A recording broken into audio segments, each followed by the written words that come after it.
But I just want to say thank you so much. Thank you to all you lot. I was so encouraged in those early days in my hospital bed to hear that you lot had a prayer meeting for me. It was fantastic. And thank you for everything, for coming out to see me, for the encouragement, the prayers, the painting, the coffees, the lunches, the triominos, lifts. I'm just looking around. Thank you so much. You're fantastic. Please don't stop. I need you all. Thank you. And please do pray for Anna and Ruby and Tess and Isaac, because they bear the brunt. Their lives are compromised by what I've done to myself. So please do pray for them. So this morning I wanted to explore a passage which has been bothering my conscience really since I came out of hospital. I don't want to say God spoke to me because I think that's too strong really, but it's been on my mind and it's been bothering me, if I'm honest. And I'm not really sure if I'm supposed to share it with you lot or if I'm just supposed to get on and do it. I guess a little bit of both perhaps might be a good compromise. And it's the final chapter of John's Gospel, John 21, and we'll stop at verse 19. So, but first, before we do, can we play Love Like Leave? Is that all right? We're playing it anyway, sorry. I've got 4 things that I love. And I'd just like to know from a show of hands, do you agree with me? Do you love these things? Or do you like these things? Or would you rather leave these things well alone? Okay? Licorice. I love licorice. Everyone else love licorice? Anyone like licorice? Anyone rather leave licorice well alone? Dear me. Okay, I know I'm going to get one arm at least. Anyone else love the songs of Bob Dylan? Not many. Anyone like the songs of Bob Dylan? Anyone rather leave them well alone? It's a hard break in the fall. Times they are changing. That's probably why I thought they don't like it. Anyone love bagpipe music? Yay! Anyone like bagpipe music? Anyone rather leave them well alone? Yes. Okay. Last one. Anyone like ironing clothes? Some friends? Anyone like ironing clothes? Anyone really rather leave it? Okay. Okay. So a quick bit of background before we start. You have to start with a bit of context, don't you? So Peter is the focus of our passage. We've got a picture of Peter, I think. This is what Rubens thinks that Peter looks like. Peter here with the keys of heaven. What do we know about Peter? Well, we know he was married, wasn't he? Because in the early Gospels, Jesus goes and heals Peter's mother-in-law of a fever. He used to be called Simon, but Jesus called him Peter, the rock. Peter and his brother Andrew were some of the first disciples to be called. They'd both been disciples of John first. Peter and his brother Andrew, James and his brother John were all fishermen. And throughout the Gospels, Peter shows this amazing faith, doesn't he? He's one of these guys that just jumps in with both feet. He's all in, no holding back. Mark 1 says, Jesus is walking beside the Sea of Galilee. He sees Simon and Andrew casting their net into the lake. Jesus says, "Come, follow me. I will make you fishers of men." And then Mark says, at once they left their nets and followed him. It's that, both feet. Let's go. Let's just go. I did wonder briefly about the conversation with Mrs. Simon later that night. You did what? How well does being a fisherman for men pay exactly? But the Gospel doesn't record these details, unfortunately. Peter was with Jesus when he divided up the 5 loaves and the 2 fish, and he fed the 5,000, and that he was there to collect up the baskets of fish and loaves afterwards.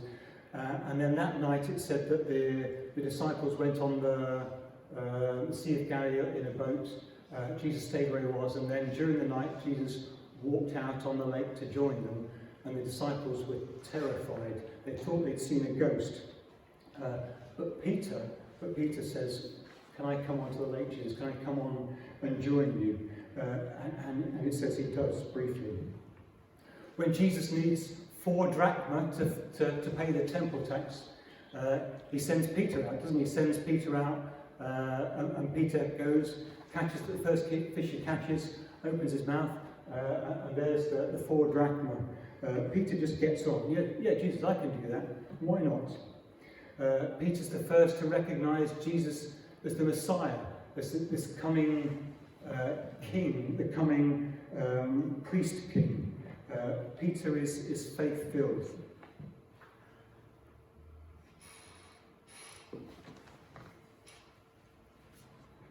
But then Peter's life took a left turn, as life sometimes can. Peter was at the forefront of this new movement, wasn't he? He was the kind of a trusted lieutenant of this new priest king Jesus. And then they arrived in Jerusalem to all these cheers and these accolades. And I was wondering if Peter was thinking, yeah, maybe I might get a job in the cabinet. You know, Mrs. Simon will be pleased with that. You know, it's going to be great, this new movement. He's at the head of this new movement. And then in the upper room, they were celebrating Passover meal together on the Thursday night. And Jesus says, where I'm going, you can't come. And Peter says, why not? Why can't I follow? I'll lay my life down for you. Then Jesus responds, will you really do that, Peter? Before the cock crows, you will deny me 3 times. And I don't think at that moment Peter really listened or understood or took on board what Jesus was saying, because the Bible records it was only when the cock crowed that Peter remembered what Jesus had said. But at this point, the crisis in Peter's life begins. Jesus and the disciples spend the evening in the Garden of Gethsemane. Jesus is upset and distracted. Judas arrives with some temple officials and some Roman soldiers to arrest Jesus. And Peter, sorry about this picture, Peter leaps up to Jesus' defense and locks off the ear of one of the temple officials called Malchus. Take that. Yeah! Chops off his ear. But then things go weird, don't they? Because Jesus reattaches Malchus's ear. And he surrenders himself to the soldiers, surrenders himself to the temple officials without a fight. Peter must be thinking, what's going on? Jesus has given up. And then the disciples scatter. They just flee. It says in Mark 14 that one of the followers of Jesus is grappled by a soldier and runs off without his clothes. He runs off naked in his haste to escape. And then John and Peter follow Jesus at a safe distance to see what happens. And in a matter of a few minutes, Peter's world just falls apart. His world's turned upside down. And I was thinking, I kind of know how that feels, really. You know, on Tuesday I was swimming and cycling, and I did what I wanted with the day. And on Wednesday I couldn't move, I couldn't feed myself, I couldn't do anything. And someone else decided what I did each day. And for Peter, this crisis had this kind of immediate effect on his confidence, doesn't it? As he follows John into the temple courtyard, a young girl at the gate stops him and says, "You're one of Jesus' disciples." "I'm not," says Peter. And then Peter goes and joins a group of temple servants who are warming themselves over a charcoal fire. And they say, "Aren't you one of Jesus' disciples?" I'm not," says Peter. And then worse still, one of Malchus's relatives recognises Peter. I'm sure I saw you in the Garden of Gethsemane with Jesus." No, says Peter. And then the cock crows. And we have another picture there. Now in my crisis, no French nurses challenged me about my faith. Or if they did, I didn't understand it because my French isn't great. The French nurses were almost all wonderful, I have to say. But in my experience, everything was stripped away from me.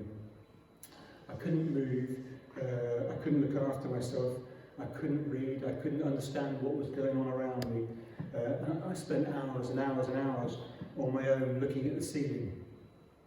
And I've never ever felt so alone. And the only thing I could do was pray. And I've never prayed so much. But I was all over the place. I was a mess. I'd exhausted my normal prayer script in 2 hours. And then each night I had about 12 hours on my own looking at the ceiling. I didn't sleep for a week. And I quickly realised that when you stripped away lots of the add-ons, when you stripped away kind of church, the Bible, church activity, books, my relationship with God is a bit sketchy. There was no real depth, no real intimacy, if I'm honest. And I'm reminded of a little bit, I'm not going to look at Anna now, but I'm reminded of a little bit of the first few weeks and months of being married, of my married life. There have been 18 months of courtship, me courting Anna, not the other way around. 8 months of engagement, the anticipation, the excitement, the planning. The wedding day, which was fantastic, which was wonderful. A honeymoon in Sicily, just glorious. And then it was back to normal life.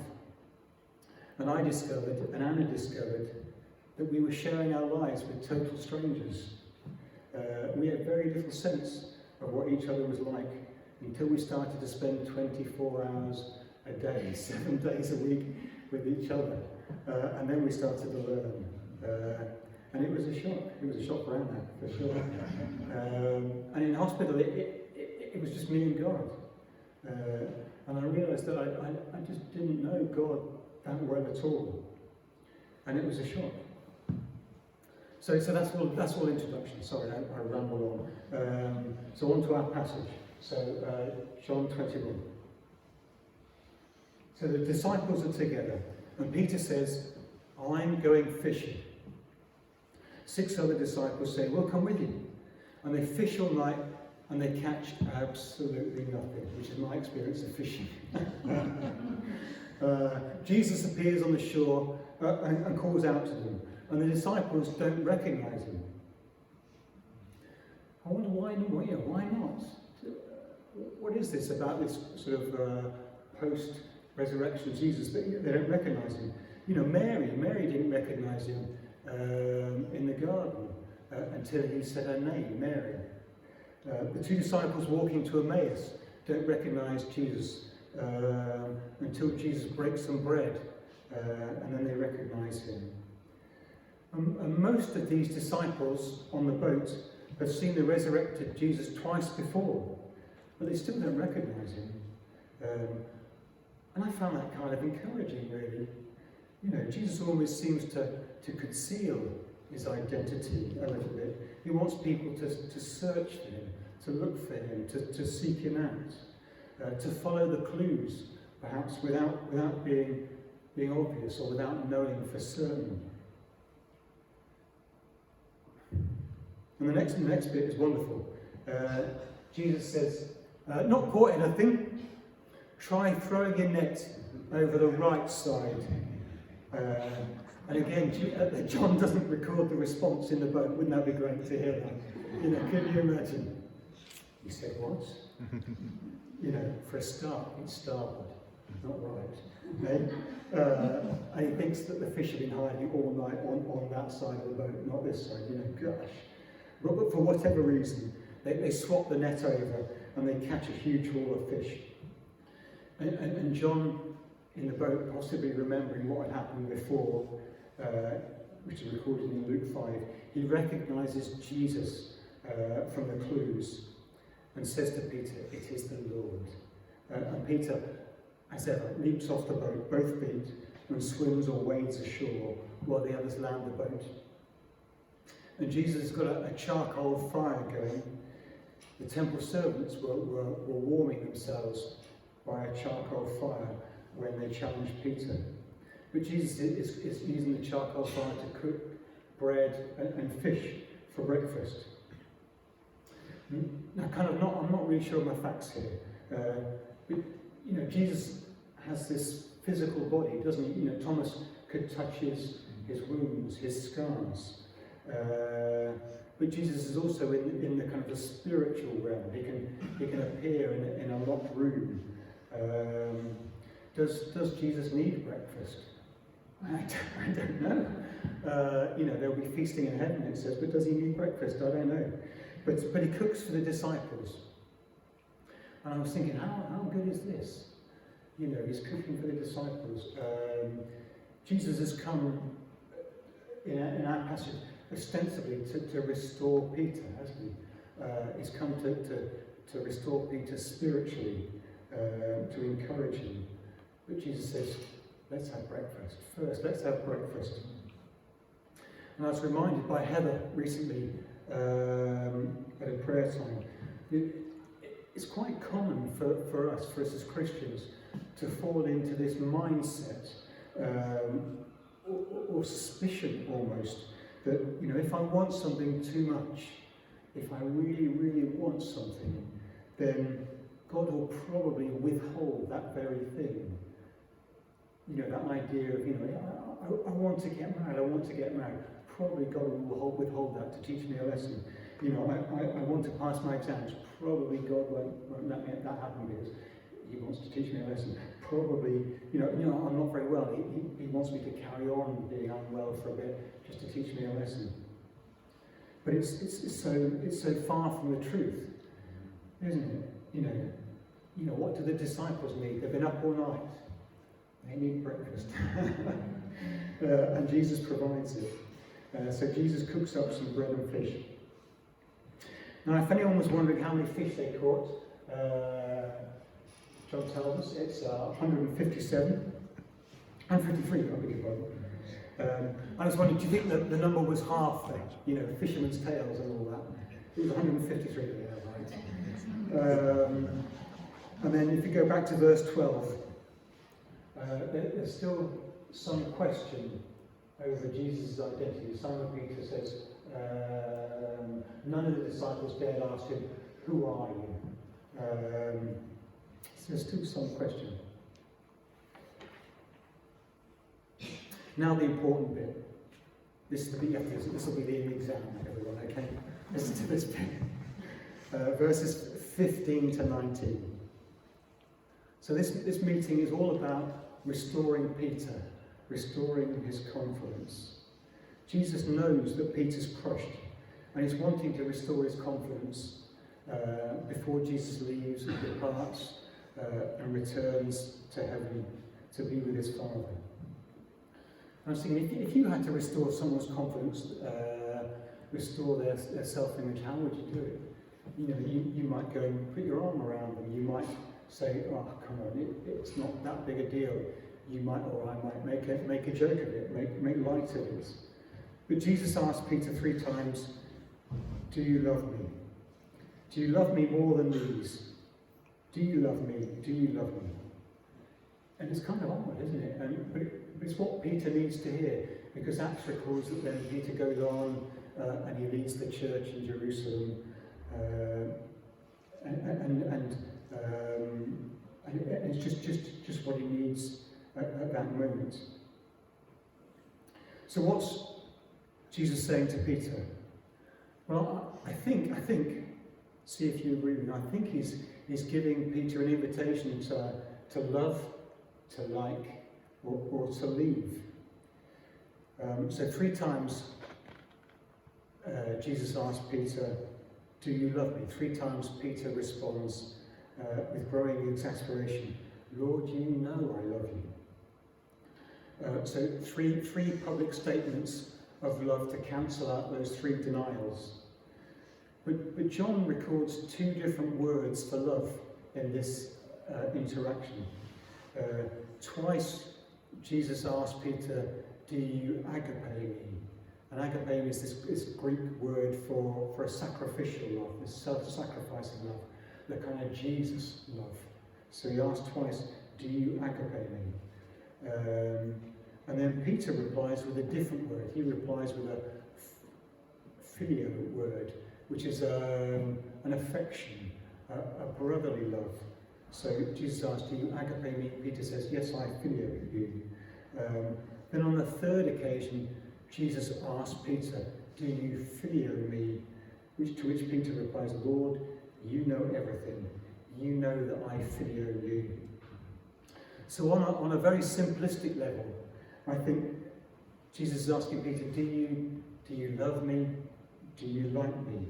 And Peter replies, I like. I think I ought to just say that a lot of the commentaries say that there is no distinction in these 2 words. You know, they are 2 different words, but take no importance from that. But I'm going to disagree with them, I think. Love like. What about leave? Well, the first time Jesus asked Peter, do you love me? He says, Simon, not Peter, do you agape me more than these? And then you can read that 3 ways. You can say, Peter, do you love me more than these other disciples love me? Which again is the favourite of the commentaries. Do you love me more than you love these other disciples? It's possible, perhaps. Or my favourite is, do you love me more than these other disciples and these nets, the boat, the fish, and all the other stuff?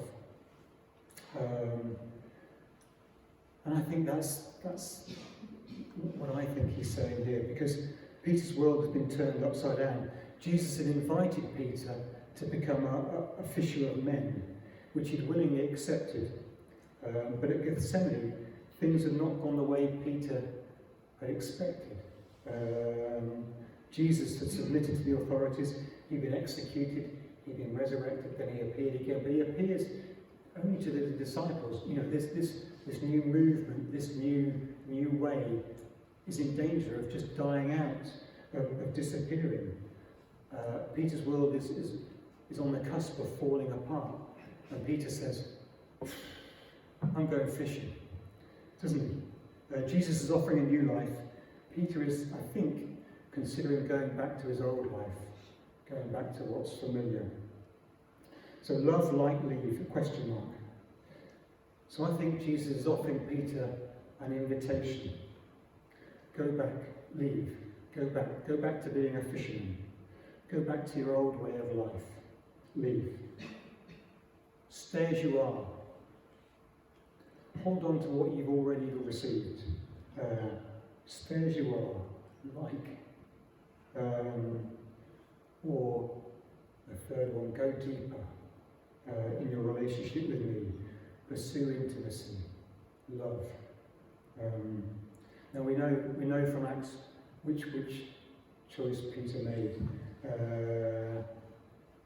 Peter famously, his life ended in crucifixion. But I think the same applies, well, certainly the same I think applies to me, and possibly to us. How do we respond to crises in our lives? You know, whatever those might be. You know, it could be ill health, or marriage breakdown, or the death of a loved one, or just even unrealised dreams. Things just don't go as we wish them. And hundreds of thousands besides. What do we do with these crises, these hiccups or disasters in life? Well, first of all, Jesus says, let's have breakfast, which is fantastic. Let's have breakfast, I'll provide for you. Well, what do we do? What do we do when life gets messy? Kind of when it hurts, when it's confusing, when it's downright depressing. When you're asking, what's the point of this? And the man on the beach, Jesus, who perhaps you don't know, or rather I don't know that well, says to us, do you love me? And it's not, I don't think it's an accusation, because he doesn't need our love, does he? It's not an accusation. But it's an invitation. Do you love me? And here we find ourselves. Where do we go next? What do we do next? Do we go back to our old ways of doing things? Do we give up on the whole church, faith, religion, business? Do we just jack it in? Say, I tried it for a while, I gave it a shot, I'm giving up. Or do we stay where we are? Hold on to the familiar. Just keep doing what we've always done. Just stick with it. Same approach, same attitude, with the risk of having the same outcome. And it's safe and it's comfortable. Or do we go deeper? Do we pursue intimacy with Jesus? And the risk is, who knows where that will end up? You don't do. It's terrifying in some ways. And I think, to a degree, that's the question I'm facing. And I wondered, maybe that would be true of you.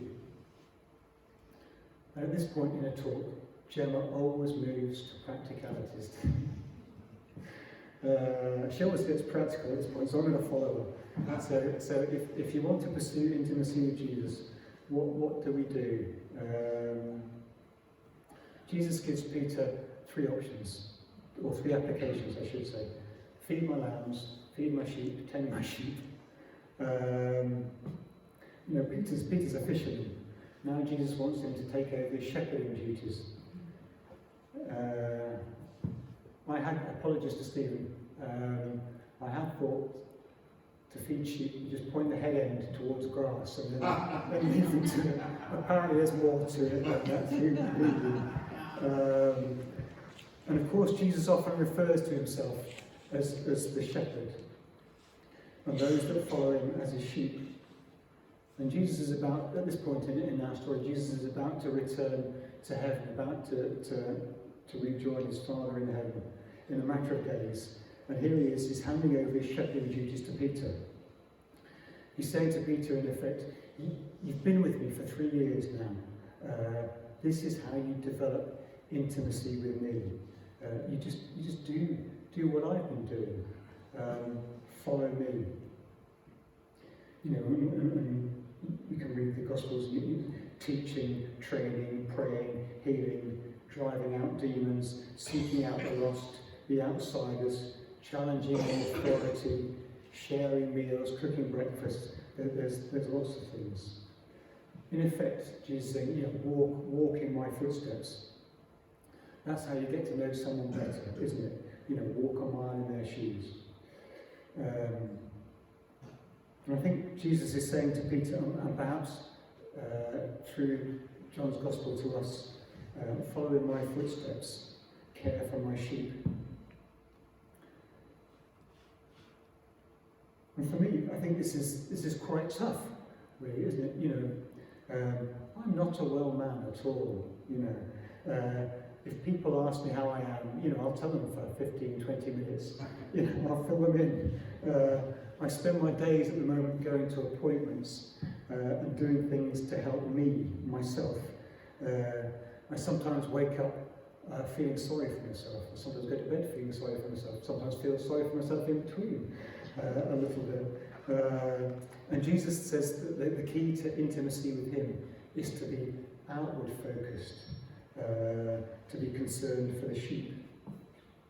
And the danger of a crisis, the danger of an illness, a disappointment in life is that we turn inward, don't we? We focus on ourselves. We focus on what has happened or what didn't happen. We focus inwards, and Jesus wants us to focus outwards. Look, I'm after my sheep. I wondered if you took an audit of your life now. I wondered, where would your focus be? Would it be inwards or would it be outwards generally?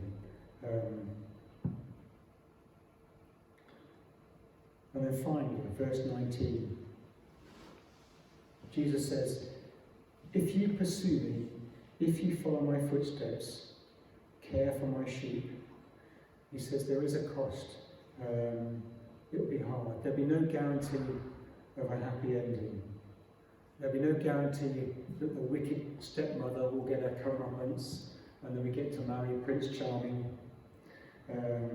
You might not want to marry Prince Charming, but there'll be no guarantee. There is no Disney ending, isn't it? Jesus says, if you follow me, you'll face opposition. If you do what I do, you're going to face opposition because Jesus faced opposition. So we can do no different. And for Peter, he'd go on to follow Jesus to his own cross. So it's going to be difficult. There'll be hard times ahead, but it will be worth it. So from John 21, just in summary, if you're facing a crisis, if you have faced a crisis and still dealing with the consequences, for those of you that haven't, and you will face a crisis, I fear. It's going to happen in life, and your crisis hasn't yet appeared. Jesus said, from John 21, Jesus says, I'll provide for you, breakfast. I'll provide what you need. I'll provide strength, stamina, courage, help, whatever you need. And from John 21, he invites us to draw closer to him, to immerse ourselves in his love. His love for the Father, his love for us, his love for everyone else, his love for his sheep. And he encourages us to be outward focused, to be concerned for those sheep. Which is kind of nice and cyclical, because that's exactly what you lot have been doing. You've been caring for this sheep, this dazed, old, doddery, slightly confused sheep. So you've been doing that, and thank you very much. Shall I pray? And then Bruce will finish. Thank you so much. Thank you that you are a God who provides. You care for our needs. That you delight in our presence, but you are never satisfied, Lord. You want to know us more. You want us to know you more. You want us to pursue you with a passion. You want us to go deeper, to experience your love evermore. And Lord, I just pray that as a church, as individuals, we could do that we could seek after you, pursue you, and in doing so that we could draw others into your love.